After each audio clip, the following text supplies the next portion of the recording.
দেখি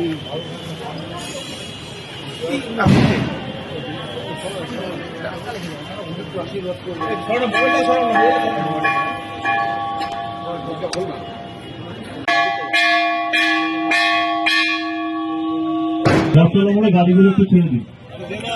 হ্যাঁ নিয়েছি তো, এই তো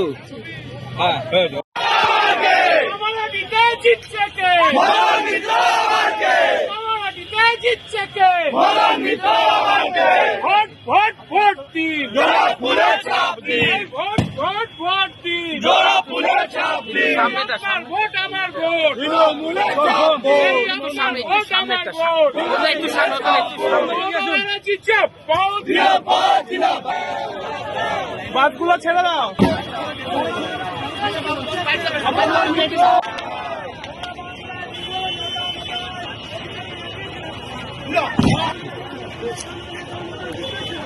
প্রথমে এটাই বলবো যে পশ্চিমবঙ্গের মানুষ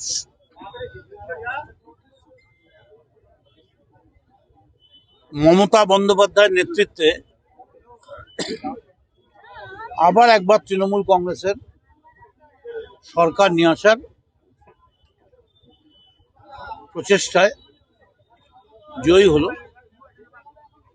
এবং এটা নিশ্চিত যে মমতা বন্দ্যোপাধ্যায় আবার মুখ্যমন্ত্রী হচ্ছেন।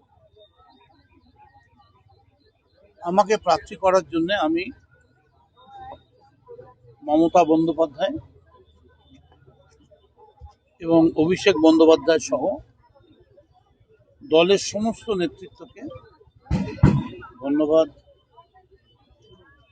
আমার আন্তরিক অভিনন্দন জানাচ্ছি। দলের যত কর্মী আছে সমস্ত কর্মীর কাছে আমার আবেদন, আপনারাই দলের সম্পদ, এমনভাবে ভোটটা করুন যাতে মানুষ বলে যে অন্যান্য পার্টিরা দাঁড়াবার দরকার নেই। এই যে গুন্ডা পার্টি একজন মহিলা মন্ত্রীর বাড়িতে ভাঙচুর করে দিল, রবীন্দ্রনাথকে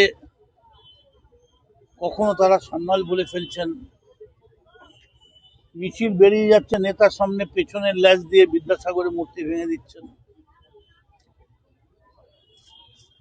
তবে মমতা ব্যানার্জি এবং অভিষেক ব্যানার্জি এটা দেখিয়ে প্রমাণ করে দিলেন যে ভারতবর্ষের তাবর নেতৃত্বের দিকে এই যে এসআইআর নিয়ে আমরা বলেছিলাম যে লড়েছি, ওরা অনেক টার্গেট করেছে, কিন্তু ওরা যা টার্গেট করেছে মমতা বন্দ্যোপাধ্যায় সেগুলো আগে বুঝে ঠিক সেগুলোকে যেখানে যা বসাবার দাবার ঘুটির মতো বসিয়ে দিয়েছে। কামারহাটিতে এমনি ইস্যু বলতে তো সেরকম কিছু নেই। কামারহাটিতে মানুষের সঙ্গে আমাদের একটা যোগাযোগ রয়েছে। কামারহাটির মানুষ শান্তি চায়।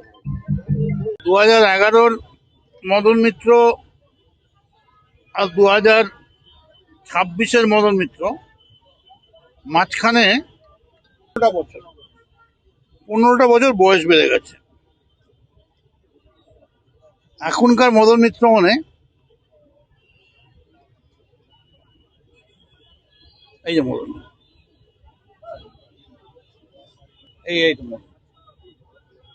এই মদন মিত্রের সামনে আপনারা দাঁড়িয়ে আছেন। মানস মুখার্জি কি বলবেন? আপনি কি বলবেন? আপনার এগেইনস্ট আমি মানস মুখার্জির বিরুদ্ধে বলতে যাব। মানস মুখার্জি যদি আমার বিরুদ্ধে প্রার্থী হিসেবে নম্বরে আসে তবে তো বলবো।